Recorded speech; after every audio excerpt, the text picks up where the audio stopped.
Hello, magandang umaga sa lahat. Welcome sa Review Excellence and Tutorial channel. This is episode number 6 of our EE series, DC Circuits. Magiging topic natin ngayon is series circuits with calculator techniques using CARSI Kisi S991 calculator. Okay? Without further ado, let's start our discussion. Series connected resistors. We have this illustration. Meron tayong series circuits where meron tayong mga resistors na R1, R2, R3, R4, R5, R6, R7, and so on and so forth. So, kung meron tayong resistor na naka-connected in series, paano daw natin isosolve ang ating total equivalent resistance? Ganito lang yung magiging formula natin.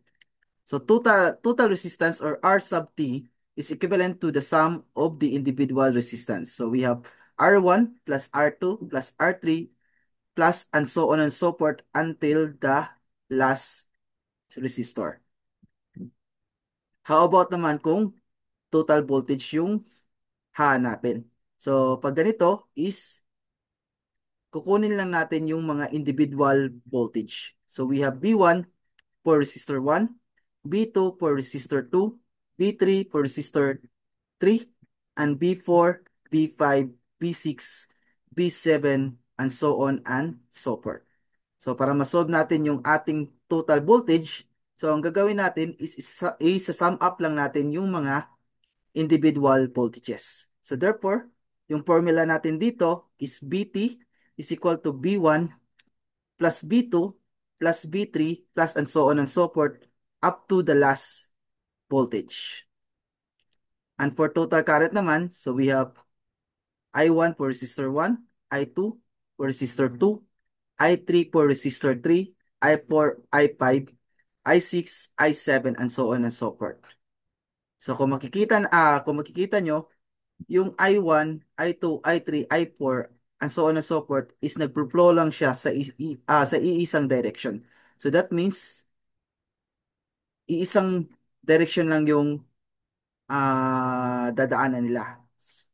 So we have also IT. So kapag ganito, yung total current natin is equivalent lang dun sa mga individual current. So therefore, IT is equal to I1, which is equal to I2, which is equal to I3, and so on so forth up to the last current. So that means i-summarize lang natin kapag series connected resistors, ang ibig sabihin yung current natin is nagpo-flow lang siya in only one direction. We also have the voltage divider theorem. So we have this simplified circuit. Meron lang tayong dalawang resistor, R1 at saka R2. So this is our total voltage, P sub T. And then this is our individual voltages, B1 and B2. So kapag hahanapin daw natin si B1, so ganito yung magiging formula. So sa numerator is yung R1 all over sa summation ng dalawang resistor. So R1 over R1 plus R2 times the total voltage. So how about naman kung yung voltage at resistor 2 naman yung hahanapin. So ganito yung magiging formula natin. So sa numerator is si R2 all over sa summation ng dalawang resistor, R1 plus R2 times the total voltage. So this is our second formula. So i-recap lang natin. B sub 1 is equal to R1 all over R1 plus R2 times B sub T. Then B sub 2 is equal to R2 all over R1 plus R2 times B sub T. So I guess na-discuss na natin yung principle. So let's proceed with our sample problem number 1. So problem number 1 is determine the current I in the circuit as shown below. So ito yung pinapahanap sa problem. So ito yung circuit natin. So we have two resistors, 47 ohms at saka 7 ohms. And then we have multiple voltage source. So 5 volts, 4 volts, 3 volts, at saka 1 volt. So let's solve this problem first in conventional solution. So step 1, ang gagawin daw natin is i-combine daw natin yung apat na sources or four sources to become a single equivalent source. And take note for the direction of the current. So ito yung mga voltage sources natin, 5 volts, 3 volts, 1 volts, at saka 4 volts. And then iti-take note daw natin yung direction ng ating current.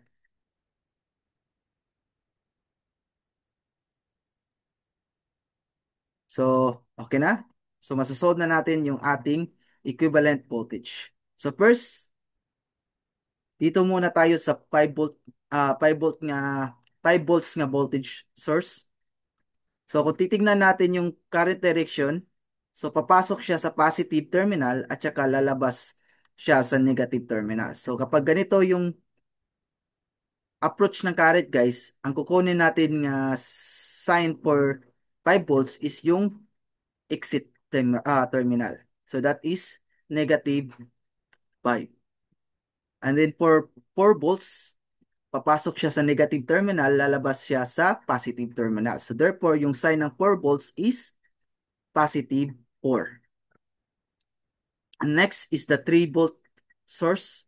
So kung titignan natin yung arrow, papasok siya sa negative terminal, lalabas siya sa positive terminal.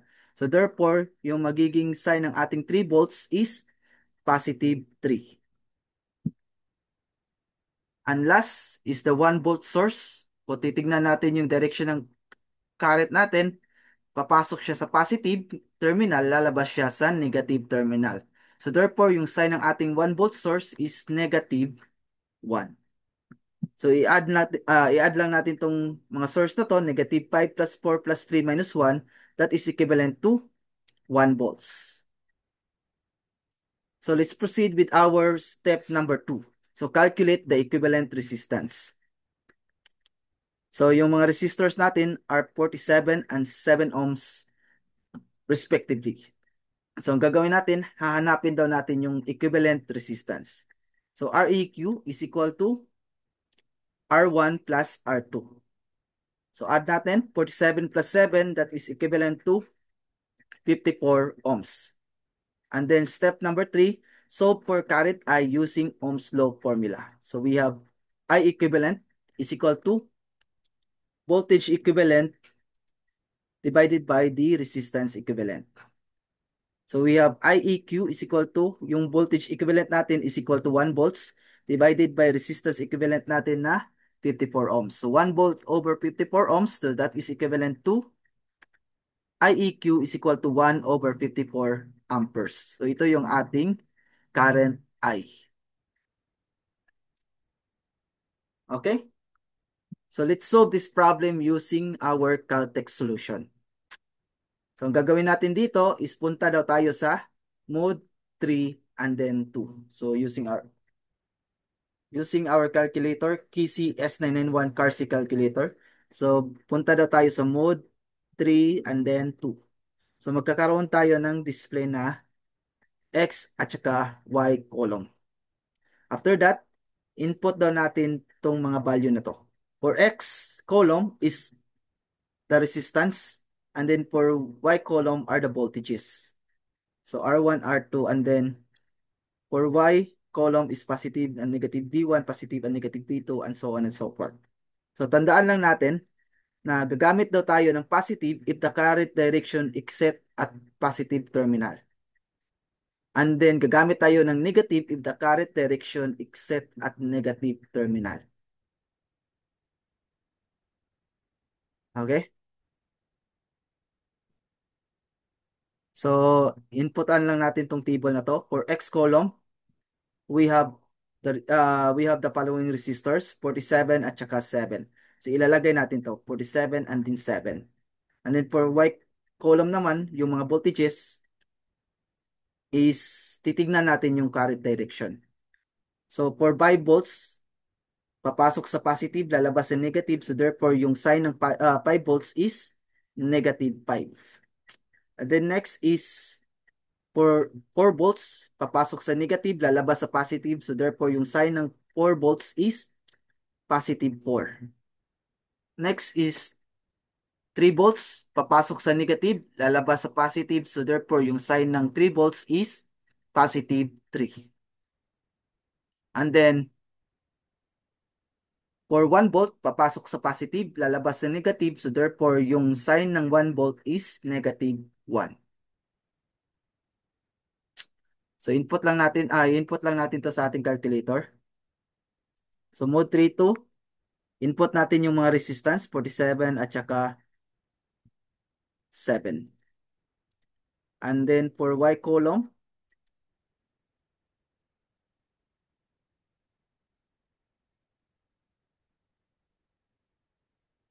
negative 5, positive 4, positive 3, at saka negative 1. So after natin ma-input yung mga values, enter natin yung EC. Enter daw natin yung EC. And then after that, input daw natin tong ganitong formula. Summation of Y divided by summation of X. So tandaan lang natin na summation of Y is shift 134 at saka summation of X is shift 132. So summation of Y, that is shift 134 divided by summation of X, that is shift 132. So equal natin. So we have equal natin, inter-equal, and then we have this result, 0.0185. So kung gusto natin gawing fraction ito, enter lang natin tong button na S to D. So we have 1 over 54. So therefore, yung current I natin is equivalent to 1 over 54 amperes.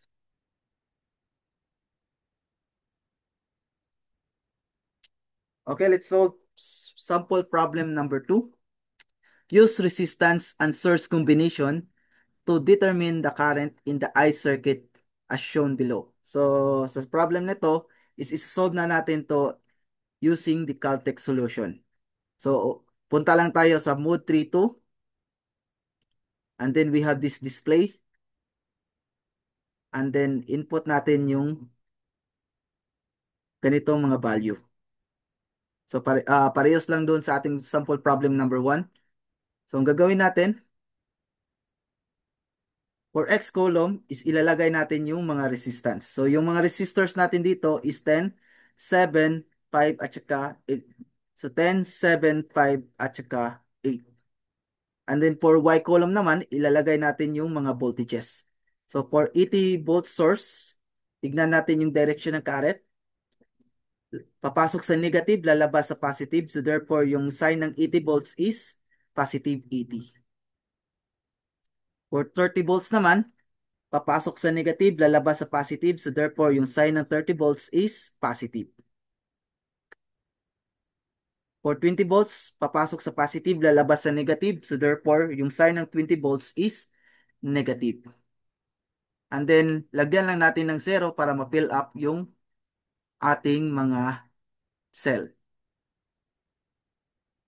Okay? So simulate natin sa calculator.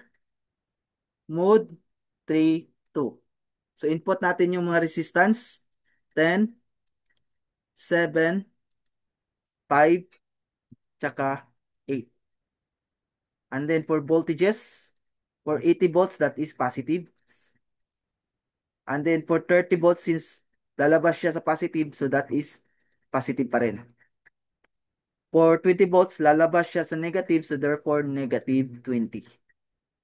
And then, fill upan lang natin to ng 0 para makumpleto yung ating table. So after that,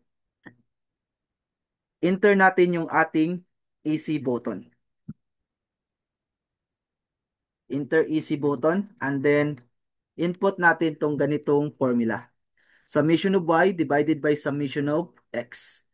Where summation of Y is shift 134 and summation of X, is shift 132. So, summation of y, ship 134 divided by summation of x, that is ship 132. And then enter equal. So therefore, yung sagot natin dito is 3 amperes. So the current I is equivalent to 3 amperes. So let's proceed with our practice problem. So sa problem nito is hindi tayo mag-show ng solution. So ididiretso natin agad sa ating calculator. Okay, our practice problem is use resistance and source combination to determine the current in the circuit shown below. So we have this circuit where yung resistors natin are 15, 25, and 5 ohms respectively. At saka may tatlo tayong voltage sources, 5, 5, at saka 5. So ang answer dito guys is negative 0.333. So using our calculator, punta na tayo sa mode 3 and then 2. Then lagay natin sa X column yung mga resistance. So 15, 25 at saka 5. 15, 25 and then 5. And then for Y column naman is ilalagay natin yung mga voltage source. Pero iti-take note natin yung direction ng current. So therefore yung direction ng current is ganito. Pa counterclockwise. So for this source, papasok sa positive, lalabas sa negative. So therefore, yung sign ng 5 volts is negative 5. Sa source number 2 naman natin, papasok sa positive, lalabas sa negative. So therefore, negative 5 pa rin.